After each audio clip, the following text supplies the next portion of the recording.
सराव संच 2.2 त्यामध्ये 21वा प्रश्न पहा. यामध्ये बघा आपल्याला आकृतीचं निरीक्षण करून काय करायचं तर गटात न बसणाऱ्या आकृती शोधायची आहे.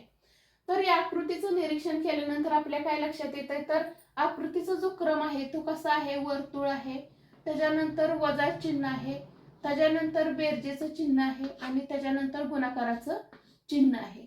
तर आता आकृती क्रमांक 1 मध्ये बघा वर्तुळ आहे, वजा आहे, बेरीज आहे आणि गुणाकार आहे.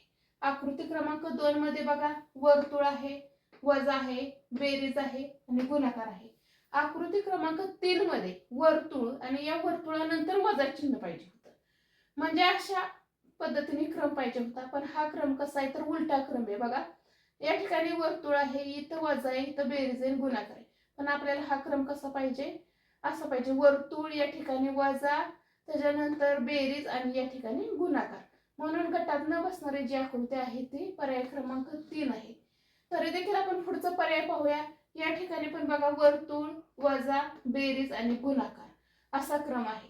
म्हणून पर्याय क्रमांक 1, 2 आणि 4 ह्या काय तर आकृत्या सारख्या आहेत, परंतु गटात न बसणारी जी आकृती आहे ते पर्याय क्रमांक 3 आहे.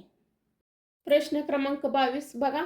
यामध्ये गटात न बसणाऱ्या आकृती आपल्याला निरीक्षण करून काढायचे आहे. यामध्ये बघा प्रथम आकृतीचं निरीक्षण केल्यानंतर या ठिकाणी भागाकार, गुणाकार, वर्तुळ आणि या ठिकाणी भरीव वर्तुळ आहे. या ठिकाणी आकृती क्रमांक 2 मध्ये पण पहा, या ठिकाणी पण भागाकार, गुणाकार, वर्तुळ आणि भरीव वर्तुळ आहे. आकृती क्रमांक 3 मध्ये पण तसंच आहे, गुणाकार, वर्तुळ, भरीव वर्तुळ आणि भागाकार.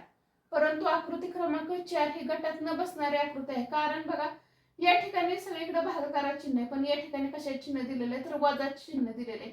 म्हणून गटात न बसणारी आकृती कोणती तर पर्याय क्रमांक 4 आहे. प्रश्न क्रमांक 23 पहा. या आकृतीचं निरीक्षण करून आपल्याला गटात न बसणारी आकृती काढायची आहे. बघा पर्याय क्रमांक 1 मध्ये काय तर ओ दाखवलेला आहे. ओ ही काय सममित आकृती आहे. या पर्याय क्रमांक 2 मध्ये आय दाखवलेला आहे, ही पण सममित आकृती.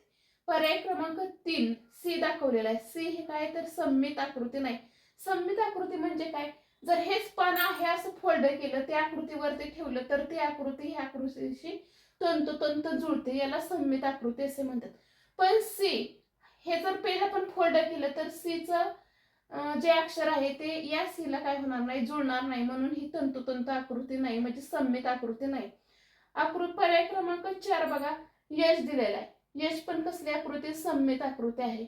म्हणून गटात न बसणारा पर्याय कोणता आहे तर पर्याय क्रमांक 3 आहे. प्रश्न क्रमांक 24 बघा. यामध्ये आकृतीचं निरीक्षण करून आपल्याला गटात न बसणारी आकृती शोधायची आहे. तर या आकृतीचं निरीक्षण केल्यानंतर आपल्याला असं दिसतं या ठिकाणी त्रिकोण आहे, त्याच्या शेजारी बाण आहे, या ठिकाणी पण त्रिकोण आहे, या ठिकाणी बाण आहे, परत या ठिकाणी पण असंच आहे, त्रिकोण आहे, या ठिकाणी बाण आहे.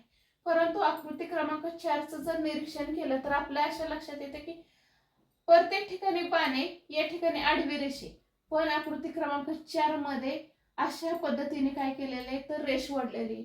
म्हणून ही आकृती या 3 आकृतीपेक्षा काय तर वेगळी आहे. म्हणून गटात न बसणारी आकृती कोणती आहे तर पर्याय क्रमांक 4 आहे. प्रश्न क्रमांक 25 बघा. आकृतीचं निरीक्षण केल्यानंतर आपल्या अशा लक्षात येते की आकृती क्रमांक 1, 3 आणि 4 या तिन्ही आकृती काय तर सारख्या आहेत. यामध्ये जे वर्तुळ आहे त्याच्या बाजूने जी 2 वर्तुळ आहेत त्यांच्यातील काही भाग ह्या वर्तुळामध्ये आलेला आहे.